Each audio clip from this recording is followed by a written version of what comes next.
Booyah, and it's time for the Strike Zone podcast presented by the Game Sports Podcast, powered by 91N 91 Network, which is formerly known as the Game Entertainment and Media, TGEM. It is your host, David McCaig Jr., or should I say co-host, because there are two hosts to the show.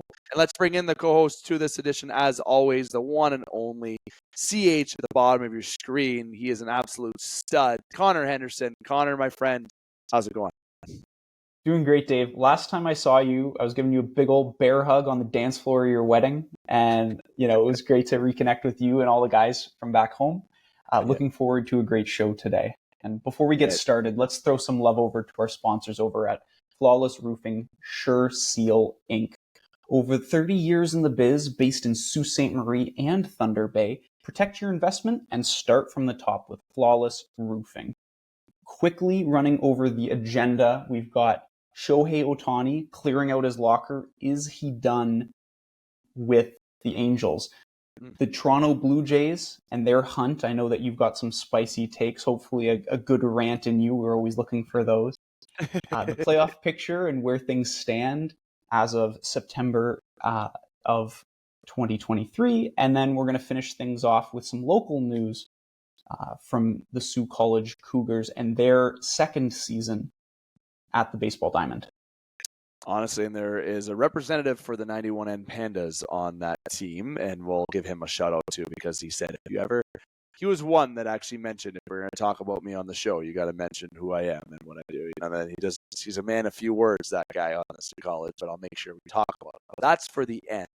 And we call that the new bottom of the ninth segment. I'm going to start introducing that with the bases loaded. So, Connor, there's we have a couple shows planned, and I'm going to let listeners know, and I'll talk about a bit more detail on the upcoming Game Sports podcast, that we will have a kind of a funky schedule the next few weeks, more so than normal, as I'll be away on my honeymoon, definitely enjoying something else other than doing work, but there will be Strike Zone editions. After this one, there'll be two more, but with a couple new faces on this, as planned on the PDF that I sent.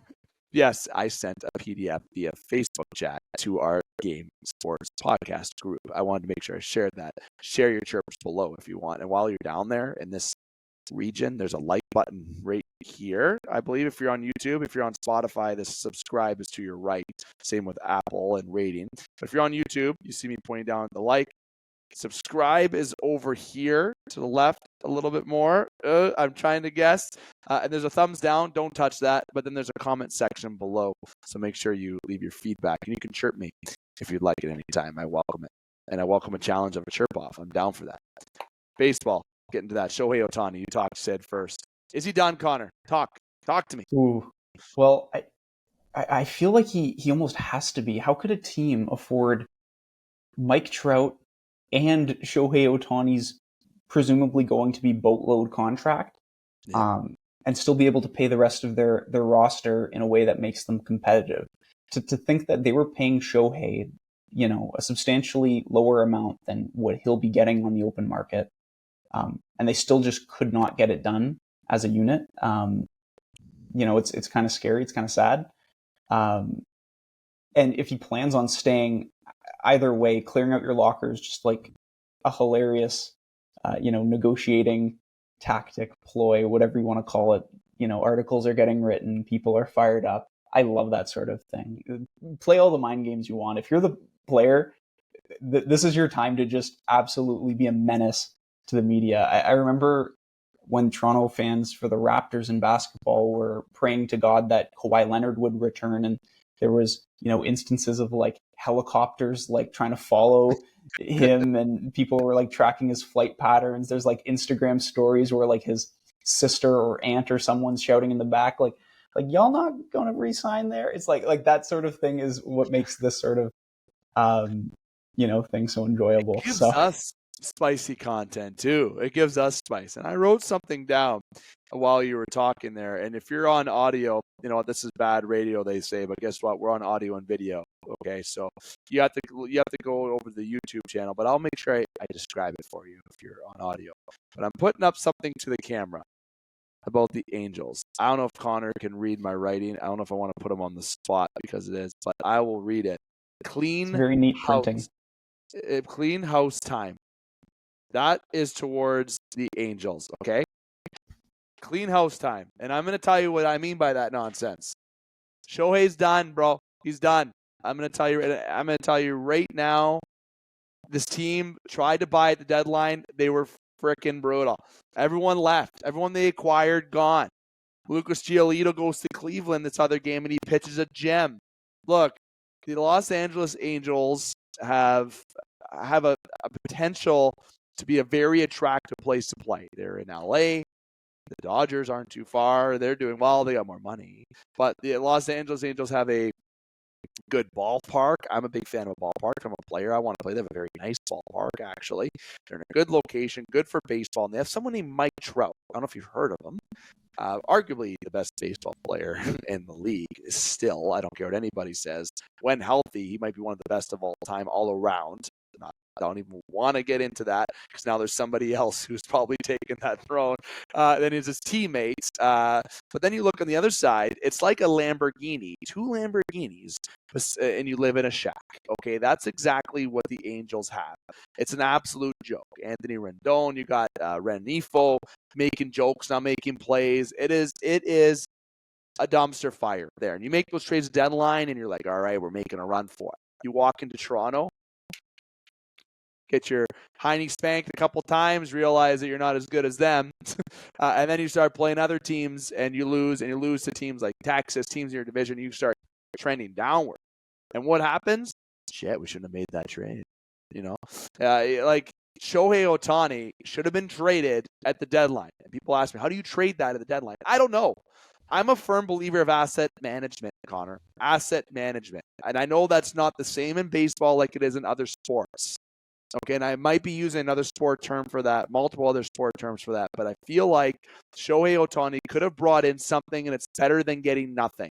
And yeah, you make a run for it. You're trying to show that you're serious to win. You're using it as a re-sign tactic, because if you are ended up getting a wild card spot or getting into the playoffs, maybe there's a chance that Shohei resigns, right? You're like, shit, they made a run. They're serious. They're spending money. Trout stays. Shohei stays. So like you said, I don't know how you pay Shohei and keep and build a competitive team, one. Two, you made the run because you know Shohei wasn't going to re-sign. You said, let's try it. Let's do what the Blue Jays did in 2015 when they were 50 and 51 at the deadline. They go out and buy Tulowitzki. They go out and buy David Price. They go out and buy, I don't think they bought Steve Delabar. I think they might have still had that at the time. I'm missing somebody. He was a veteran pitcher for the Rockies that they also picked up, and I forget who it is. But that's not the point. The point is they made purchases via trade. But they made trades with the Rockies and with teams to bring in David Price and bring in the right pieces. And what happened? 2015 happened with the Jays. If you don't know, search it. You shouldn't be listening to the show if you don't know, especially because it's recent history. And I'm a Jays fan. It's one of the best moments as a Jays fan, and it worked for them. And it worked because Alex Anthopoulos made the move that he did to try to make them competitive. Joey Bats, Encarnacion, keep them there. Donaldson, right? They're trying to keep these guys interested in playing in Canada, and it worked. The Angels did the same thing. They tried to bring in people to make it competitive, and it backfired. I think they should have traded them, but I do commend what they did to try to, I understand also why they did to try to do what they did. I said that very awkwardly, but I'm sure people are picking up what I'm putting down. Now we're at this point as of September the 18th at 9:24 p.m. is when Connor and I are recording. Yeah, spoiler alert, you're probably watching this on the 19th. We upload it the day after sometimes, okay? We got lives, okay, outside of just talking baseball. But we have now Mike Trout, who's looking at trade rumors. Shohei Ohtani, who is going to walk for free. You could have gotten a nice boatload of prospects from somebody. The Orioles, maybe? The Orioles are looking pretty good. They got the best prospect pool in baseball. They have pieces that could have been moved. Would it have been fair value for Shohei? No. No. And nothing is of value for Shohei Ohtani. Okay, but it's better than him walking out your door. But again, I do commend what they did, but it backfired. I don't think it was the right move, and I said that from the start. And as I'm on my 4-minute rant about Ohtani, so I can let Connor have a little bit of words. Sell, clean house, trade Trout, trade the contracts that you can, trade the players, build, and it's not like any other sport you're going to take. It's going to be painful for the next 5 to 7 years to be an Angels fan. That's the only way it's going to work now because Trout gone. Get a good haul for him. Shohei's gone, and I said this before. As much as I'd like him in Toronto, dream on. Seattle Mariners, man. Said that from the start. He will be a Seattle Mariner. I'm calling it right now. Connor, your turn. Give me a little rant with the Angels. What should they do? And also with Shohei Ohtani. What's going to happen with Shohei? Oh man, I think you said it. You said it all. They really, A+ for gusto at the deadline, going for it. I kind of love that. I'm a huge just roll the dice type of guy. You got to make the playoffs to win the playoffs, and they did what they could. What I'm most excited for from this whole Shohei, debacle or situation is I hope that Shohei inspires more upcoming prospects and minor leaguers to try to be two-way players, because we've seen time and time again that with the quickest flutter of struggle, when guys have tried to go two-way in the past, they'll just instantly ditch whatever they're struggling with. In recent memory, 2 top 5 prospects were drafted. One was named Hunter Green, who's currently a starting pitcher in the MLB for the Reds. He was an all-star shortstop in high school, and he went 2nd overall. But he instantly went to pitcher because he threw 100 miles an hour, and you figure if you throw 100, you're going to make it to the MLB at least as a reliever. But, there's less shortstop positions there in the pros. Same with a guy like Brandon McCaig. He was a left-handed pitcher / first baseman, and he tried to do the two-way thing. I think he batted under 200 or something in the minors, and then instantly just left the bat at home. And I wish that people would be given longer leashes, because when you look at any prospect growing up in high school, they're not just the best center fielder on their team. They're probably one of the best pitchers on their team. If you're throwing 90 in the pros from a position, you were probably the best pitcher in your high school, and your quarterback and your point guard So I love seeing the two-way play. I hope we get more of that, and I hope Shohei is kind of a beacon to let people try it more often going forward. I think so. And season-ending injury is such a very positive year, right? He was having quite the season, and the injury, will it hurt his MVP? I'd have to say it probably will hold the votes, but he'll still be considered. At least, is there a chance to win? Sure. But, playing games matters, right? And to be not there for the stretch, that affects the Angels. Not that they had a chance in hell anyways. They after a week after the deadline, after they made their trade, they already had their fate sealed. They were making the playoffs. It was quite a in and out. Oh, let's make a chance. Oh, no. It wasn't even made interesting, and it would have been nice to have Shohei be in the playoffs and Mike Trout. Seeing the best players not in the playoffs sucks. As much as but people forget about baseball. Look at the Cleveland, then the Indians, and now called the Guardians. They made the playoffs with them the year they had Andrew Miller when they played the World Series against the Cubs. They had a team full of small ball. Yeah, you had J. Ram, you had a good core of guys, but they weren't just guys that were Mount Crushmore like the Jays were. They were guys that got on first and they got on second right after by stealing the base. Rajai Davis was on that team. Everyone remembers Rajai Davis. He's a Tiger. Been with the Tigers before, and he's been with the Jays. There's a guy that can run the bases, and someone named Andrew Miller. Look him up. A very good pitcher. He would come out of the bullpen and he haunts all Jays fans' nightmares since 2016. Those are the players you want. Those are the teams that you see win those World Series because they play small ball. The Angels have the ability to have talent to go around Trout and Ohtani this year, but you want to see those guys in the playoffs, and having them not there is unfortunate. It is. It truly is. Just like Aaron Judge, I really despise the Yankees. I do. Everyone does. If you're not a Yankee fan, you hate the Yankees. It's like how a lot of people don't like Nickelback. I'm a fan of Nickelback. It's either you love them or you hate them. I like Nickelback. Okay, they're Canadian and they're great. But this show is a pro Nickelback show. There's support. Yeah, literally, and seriously, I don't want to compare the Yankees to Nickelback. I'm sure Yankee fans love that analogy right now, but what I mean is that they have players on the team that you wished were in the playoffs. Judge, Stanton, Cole, they have guys. That's the point, and they're not going to be there, and I love it that they're not. But when I'm there, I want to see the Jays beat the Yankees. I want to see the Jays beat Ohtani. I want them to be the best players. I want them to be the best team because it makes that win so sweet as a fan. But as a team, you want to play the easier guys. But people thought Cleveland was an easy team back in 2016. Not easy, they were good. But I mean that they played the small ball to win games. But Shohei is done for the year. Where do you think he'll go? Comment below. But about this year, rate his season next to all the all-time greats. I think he would have continued upwards, and he just would have had more storylines this year. Playoff picture we'll get to in a second. It kind of will chime in. We're about 16 minutes in. We're on the time schedule of this show. I said that. The Blue Jays, Connor, I know you want me to rant, but I'm going to go to you first because then I'm going to time my response to yours. The Blue Jays go against Texas and get swept. Booed out of their field. Booed. Kicked out. That's Canada for you. We don't like losing. We're fed up with losing. That's Toronto for you, actually. But then you go against the Boston Red Sox, a team that you haven't been hot against really all year. And yes, you cause people to get white hairs and you make them bite their nails, but you find a way to win, sweeping them as Texas gets swept by Cleveland. And I mean swept. Cleveland took care of Texas those games.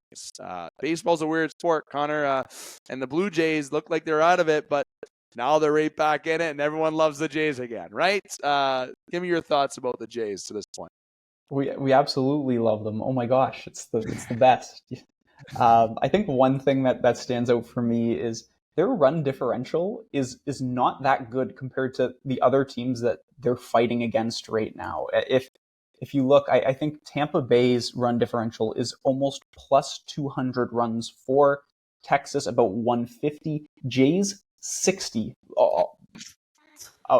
But, it's tough to have a good record when you're not winning by that much. Like if every win is a 1 or 2 run game, it's hard to get away with mistakes and you have to play your best all the time. So for a team like the Jays, you'd think stereotypically they're a more offensive,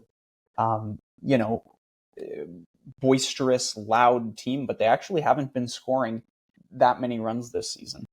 No, and that's what's going to get to my point quickly is that the bats have been quiet. They solved how to pitch against Vlad Guerrero. He chases on the outside corner a lot on breaking pitches.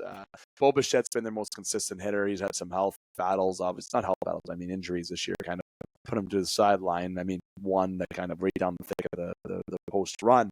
Chapman was hopping in the air, got cold. He got pitched hit for Greg. Nope, he's retired. Kevin Biggio, and Biggio gets a big hit in that game. You have Davis Schneider, who hasn't been as hot as he was, but everyone loves Davis Schneider because he's just the vibe. And they just learned how to pitch against the Jays. That's what it was. They learned how to pitch against Vlad. But you know what's been impressive for the Jays this year? And I've never said this before on this pod. I think I said it on the recent episode, but I'll say it again just for clarity. The bullpen and the pitching have been great for the Jays this year. Yes, there's been moments of weakness, but for most of the year, they've been the reason why they've won games. Because look at their stats. A lot of one-win ball games. Lots. A lot of 3-2s, 2-1s, 4-3s, 5-3s. They never get a game where they're blowing somebody out of the water like last year with 28-3 win over Boston. Like they have to find a way to make you sit on the edge of your seat and almost fall out to win the game. Rafael Devers gets a home run last game, and guess what happens?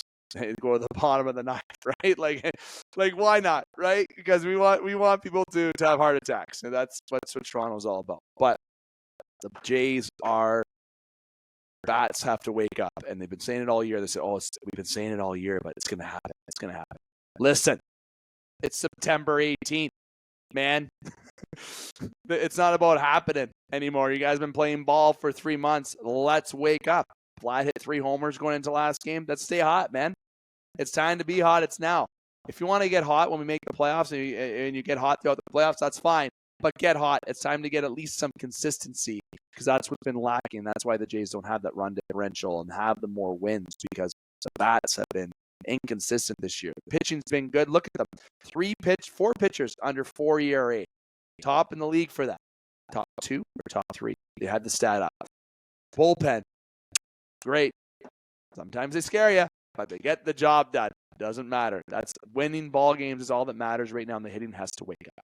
Playoff picture, we'll make this quick, Connor. The playoff picture right now, you got the usual suspects leading the way in the divisions right now. Not usual. Baltimore and Tampa are going back and forth, which is great. But Houston and Minnesota. Then you got Atlanta, LA, and Milwaukee on the other side. Wildcard teams, you got Tampa, Toronto, Texas. On the other side, you got Philly, Arizona, the Cubs, and also the Marlins battling it out as the Cubs and Marlins are tied. And since I should mention Cincinnati is just on the cusp there too. So that race is looking very tight.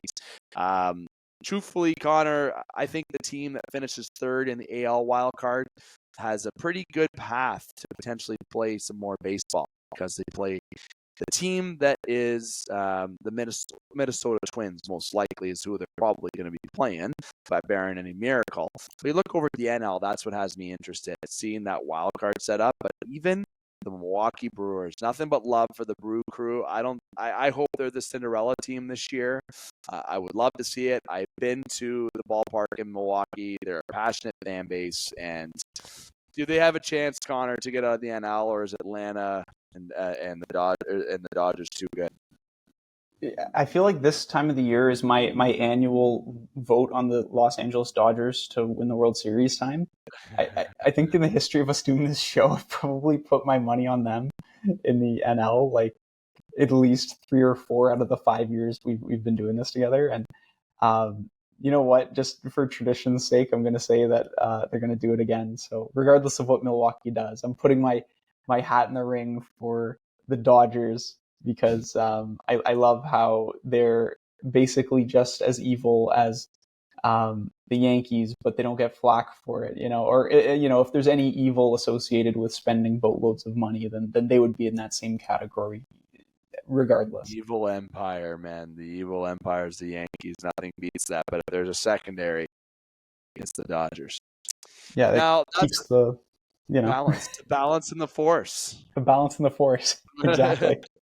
Now, the last thing I'll say about the playoff picture, it's going to come down to the wire for both wild cards. But Baltimore, give credit where it's due. Holy shit. That team is looking just perfect. And their prospects, they have guys like Jackson Holiday. They got guys coming up. This team is going to be a juggernaut, and it's going to be a very attractive place to play. Believe it or not, Baltimore, people look at Baltimore. Why Baltimore? Beautiful ballpark, good team coming up. That are under control for a number of years. They're going to build a competitive team there. They're going to be almost, I don't want to say the Atlanta Braves, but maybe that is a good comparison because they had some good young guys like Acuna, right? They brought in Matt Olson. They didn't develop them. Oakland does that. They develop players for you and they trade to your team. That's what Oakland's good for. But the point of the story is Baltimore, yikes. They're going to win a couple World Series. We're going to see a couple World Series go to Camden Yards in Maryland. Now, the bottom of the 9th, Connor, I'm going to let you lead off here, okay? We have the bases loaded. We're down by 4, all right? There was a guy on first and second. I bunted, but I got to first because of my wicked speed, okay? I got to first, and the guy got third and second with bases loaded. We're down by 4. You're up. Bottom of the 9th segment to close out strike zone. We're talking local baseball in this one. Give it to us. Swing for the fence. I'm nervous. Pressure's on. All right, I'll try my best here. Sioux College, in its 2nd season existing, has its baseball team running out there. They've played 8 games so far this season. They're 1-7. Last year, they finished with 2 wins. So that's the bar that they've set.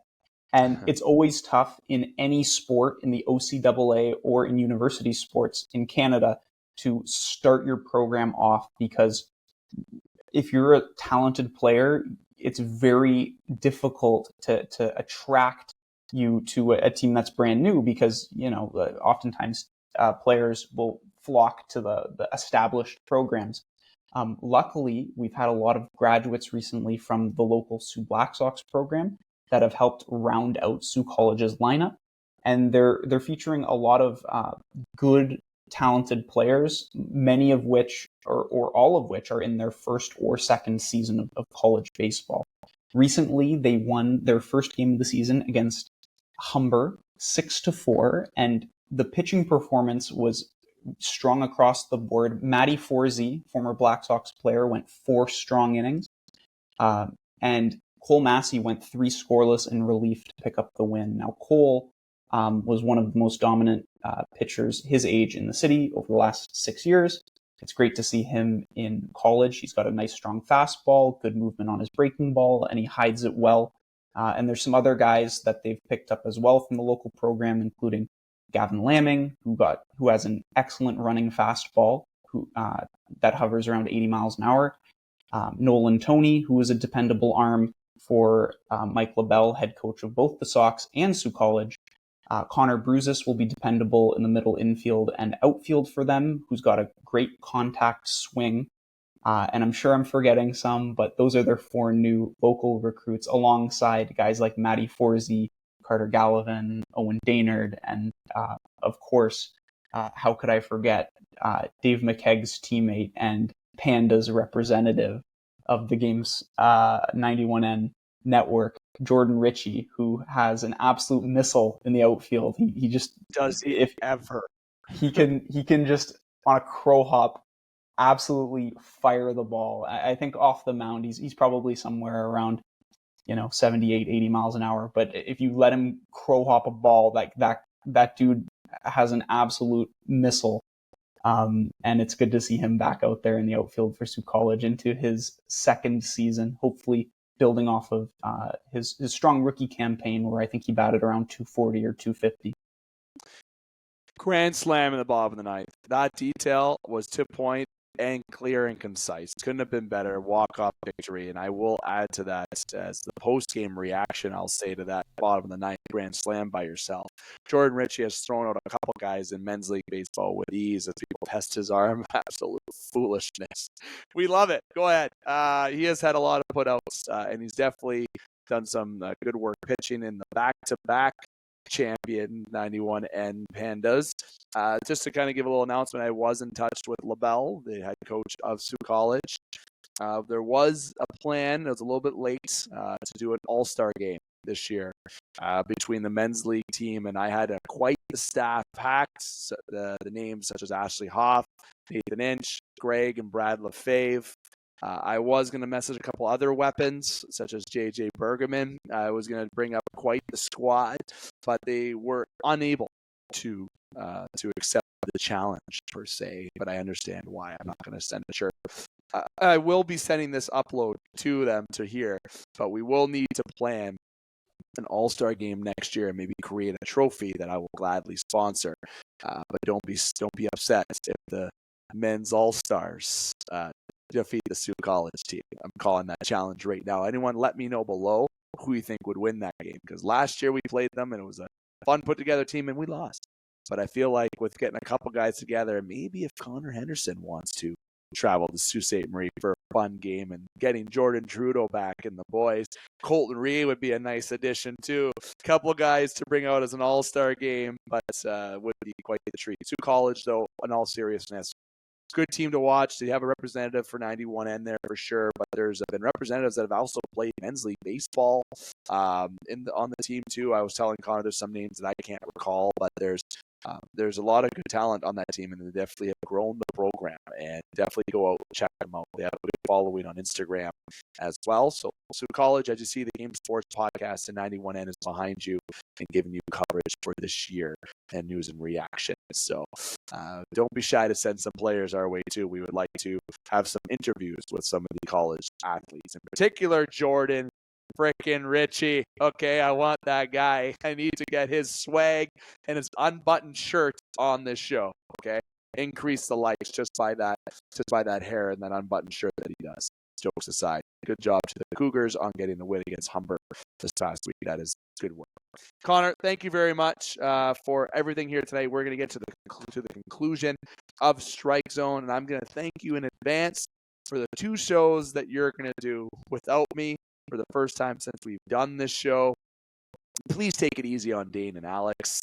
they haven't done a baseball one, but I know they can host and lead the charge with you, and that they're in good hands. But it's been great recording, and I know you and I are going to get in touch, obviously, to do all the rest of the playoff coverage for the MLB when I'm back after Thanksgiving. And it seems like if the Jays make it, I can't even watch them. So I'm going to be relying on your updates and the shows to see if they do make it on what happens. But I appreciate you as always taking the time. It's always a treat connecting, and it was great seeing you a couple weekends ago at my wedding and seeing you dance your ass off like all of us were. Thanks, Dave. I can't wait for the inmates to run the asylum while you're gone, but if it goes poorly on the first show, then I expect you to be on a boat in the canals of Venice recording the next episode of Strike Zone. So is that a dare? Is that because I would do it? I know you would. Might lead to a divorce if that happens. Might lead. I might have to move in, Connor. You got a spot down there for me? My futon's comfy, Dave. Awesome. That's great. Great for my back. But again, thank you to the listeners. Thank you to Connor and all the crew on the Game Sports Podcast 91 and all the background help. Again, like, follow, subscribe wherever you're at, wherever you're listening. Keep it locked here for all sports content. We got a lot of shows and a lot of good shows coming up. Even in my absence, a lot of good plans. Connor can second that. He's read the PDF. I'm here to remind you: keep your stick on the ice, swing your bats, catch your touchdowns, drain your threes, and shoot your shots. Booyah.